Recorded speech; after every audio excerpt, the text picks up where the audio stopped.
Hello student, welcome to my channel. आज हम पढ़ने वाले हैं class plus 2 geography important question for exam lesson 6 the work of moving ice, wind and sea waves. इन तीन topics पे आपके एग्जाम में क्वेश्चन आया हुआ है। Wind and air, atmosphere, global warming. ये आपके एग्जाम के पैटर्न है, सिंपल होते हैं। 3 घंटा टाइम होगा, 80 मार्क्स का एग्जाम होगा और 24 क्वेश्चंस होते हैं। प्रैक्टिकल के मार्क्स भी आपके लगते हैं। अगर प्रैक्टिकल में कोई स्टूडेंट बाई चांस अगर उसकी रह जाती है 1-2 नंबर से, तो उसे प्रैक्टिकल दोबारा देना पड़ेगा, या फिर आप थ्योरी में रह जाते हैं तो उसमें देना पड़ेगा। ये नए उसके नए नियम है जो 19 से लागू है। पहले ये नहीं था। अगर आप प्रैक्टिकल असाइनमेंट के नंबर मिलाकर हो जाते हैं 35-40 तो आप पास हो जाते थे, लेकिन अब नहीं है ऐसा। अब किसी भी सब्जेक्ट में ये रूल नहीं लगता है। बाकी मैप होता है आपके क्वेश्चन नंबर 1, क्वेश्चन नंबर 2 जो होगा एग्जाम के क्वेश्चन पेपर, जो एग्जाम में बैठेंगे उस क्वेश्चन का 1 और 2 वो मैप होगा। Question number 1, distinguish between wind and air currents. 13 में ये क्वेश्चन है, 2 नंबर में है। पवन और वायु धाराओं में अंतर स्पष्ट कीजिए। Air that's move horizontal along the earth surface is called wind. जब एयर हॉरिजॉन्टली मूव करता है हम उसे ही बोलते हैं विंड। हॉरिजॉन्टल जब वो मूव करेगा तो हमने यहाँ पे विंड क्लियर कर दिया है पॉइंट 1 में ही। The temperature and humidity vary in the wind system. Air current, उन्हें ही हम एयर करेंट कहते हैं। यह आपका सेकेंड है कि टेम्परेचर एंड जो ह्यूमिडिटी जो वेरी करता है विंड की तरफ, तो हम उसे एयर करंट कहेंगे। द वर्टिकल और नियरली वर्टिकल मूव और air is refer to as air current. एक चीज आपने ध्यान रखना है, जब एयर हॉरिजॉन्टल मूव करता है तब उसे हम बोलते हैं विंड। हवा जब सीधी में जब मूव करेगा, जैसे हम रोड पे चलते हैं तो हम उसे बोलते हैं विंड। और जब आपका वर्टिकल मूव करता है तो होता है एयर करेंट।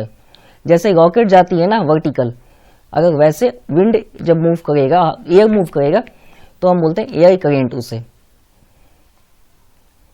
तो क्वेश्चन कंप्लीट है। क्वेश्चन आपसे सिंपल पूछा गया था, विंड एंड एयर करेंट में अंतर बतानी है क्या।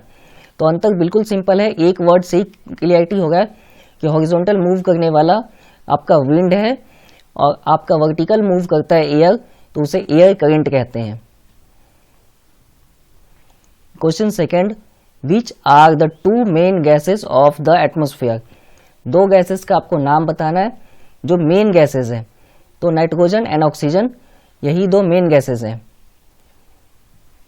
Third question, suggest any 2 way of controlling global warming. Global warming control करना है तो सबसे पहले तो ये जो बिजनेसमैन हैं, वर्ल्ड वाइड बिजनेसमैन, इन्हें समझना पड़ेगा कि ग्लोबल वार्मिंग जो आम पब्लिक है या आम सिटीजन है उनके बस की बात नहीं है कंट्रोलिंग। बिजनेसमैन ही कंट्रोल कर सकता है ग्लोबल वार्मिंग को with the help of government की हेल्प लेकर ही कर सकता है वो। गवर्नमेंट बिजनेसमैन मिलकर अगर कोशिश करेंगे तब होगा। ये जो सुझाव है, हमने सुझाव पूछे थे तो 2 तरीके हमने सुझाए हैं। चेंज अ लाइट, जो हम लाइट यूज करते हैं उसे चेंज करना होगा। Replace 1 regular light bulb with a compact Florence light bulb. अब यहाँ पे आपने सुना होगा एलईडी लाइट बल्ब, वो जलाने। कई जगह ऐसे भी लाइट आज भी जलते हैं जो 100 वाट का बल्ब नहीं होता था बड़े वाला, वो बल्ब जलते हैं कई जगह आज भी। तो सभी जगह यही डिमांड है कि एलईडी लाइट बल्ब जलाने आपको। उससे क्या होगा, 150 पाउंड ऑफ कार्बन डाइऑक्साइड हर साल कम हो जाएगा। सेकेंड, जो ड्राइवलेस का मीनिंग यहाँ पे यही है कि आप जो पैदल चलिए, जो आपकी साइकिल है उसको जो है साइकिल को यूज कीजिए। जो नॉर्मल बाइक है, कारपूल, और ज़्यादा से ज़्यादा जो आपकी पब्लिक ट्रांसपोर्ट है उसे यूज करना है। इससे होगा क्या, you will save 1 pound of carbon dioxide of every mile you don't drive. इतना आप कार्बन से बचा सकते हैं कि कार्बन होगा ही नहीं इन्वायरमेंट में, जिससे कि आपका ग्लोबल वार्मिंग बढ़ेगा ही नहीं। तो ये दूसरा पॉइंट था कि आपको इन सब का ध्यान रखना है। एक्चुअल में ये चीज़ें होनी चाहिए। कई सारे ऐसे राज्य हैं इंडिया में जहाँ पे जो गाड़ियाँ वो चलती ही नहीं है। उसमें से एक शहर आपने सुना होगा ऊटी। ऊटी में भी इतनी ट्रैफिक नहीं है, इसलिए वहाँ का जो मौसम है, वेदर है, वो बैलेंस्ड है। जब बारिश का है तो बारिश है, जैसे वहाँ सिस्टम है उसी के अकॉर्डिंग मौसम में थोड़ा सा भी चेंजेस नहीं दिखेगा। वहीं हम दिल्ली की बात कर लें या फिर मुंबई जैसी सिटी की बात कर लें तो यहाँ पे ऐसा नहीं है। यहाँ पे बारिश का फिक्स नहीं है, धूप का फिक्स नहीं है, गर्मी का फिक्स नहीं है।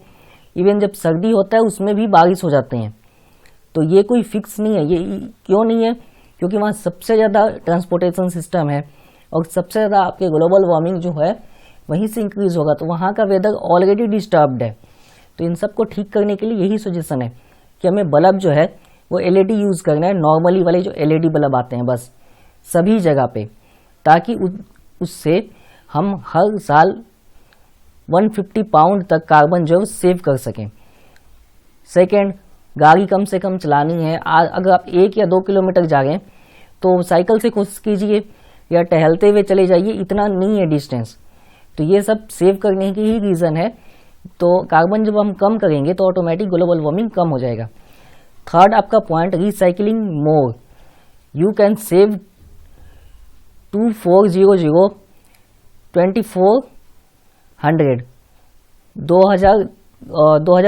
2400 बोलते हैं पाउंड कार्बन डाइऑक्साइड आपका कम हो जाएगा पर year by recycling just half of your household waste. अब हाउस होल्ड वेस्ट होता क्या ये बताने की जरूरत नहीं है। घर में हमने नई चीज़ें ले आते हैं, इलेक्ट्रॉनिक हो गया, किसी प्रकार की वस्तु उठाकर फेंक देते हैं, तो जो वो बाहर जाता है ना उससे भी कार्बन इंक्रीज होगा केमिकल रिएक्शन के बाद। तो यही चीज़ें हाउस होल्डिंग चीज़ें से। उसके बाद जो घर के अंदर हम चीज़ें रखते हैं जैसे कि फ्रिज हो गया, एसी हो गया, टीवी हो गया, इन सब से कार्बन कुछ ना कुछ इंक्रीज होता है। तो ये सब हाउस होल्ड में जो घर में जो वस्तुएं हैं इससे भी कार्बन बहुत ज़्यादा होता है। तो ऐसा नहीं है कि आप हर साल चीज़ों को चेंज कर रहे हैं, ऐसा नहीं करना है। एक बार यूज़ किया तो उसे आराम से कीजिए और कम से कम जो रिसाइकलिंग है वो यूज़ कीजिए चीज़ों को। इससे जो कार्बन है वो कम निकलेगा और ग्लोबल वार्मिंग आपके इन्वायरमेंट में होगा ही नहीं या कम हो जाएगा काफ़ी। जितना आज के टाइम में उतना तो नहीं होगा। तो उम्मीद है ये भी क्वेश्चन समझ आया होगा। हमसे 2 सजेशन पूछे गए थे, हमने 3 दिए। पहला, चेंज अ लाइट। सेकेंड है ड्राइव लेस। ड्राइव लेस की मीनिंग है कि ऐसा ही नहीं है कि अपनी ड्राइव ही नहीं करनी है। जब ज़्यादा डिस्टेंस यानी 10 किलोमीटर, 6 किलोमीटर, इवन 5 भी है तब आप ड्राइव कर सकते हैं। और कोशिश कीजिए ज़्यादा से ज़्यादा आपको जो पब्लिक ट्रांसपोर्ट है उसका यूज़ करना पड़े। ये सजेशन है कि ग्लोबल वार्मिंग को हम कम कैसे कर सकते हैं। हमसे पूछा गया था सजेशन। अब कोई माने या ना ये हमारी रिस्पॉन्सिबिलिटी नहीं है। हमें एक चीज़ पूछा गया था, सजेशन देना है आपने, तो सजेशन हमने दे दिया है। एग्ज़ाम में भी ऐसी बेस्ट सजेशन लिखनी है ताकि आपके अच्छे मार्क्स आ सकें।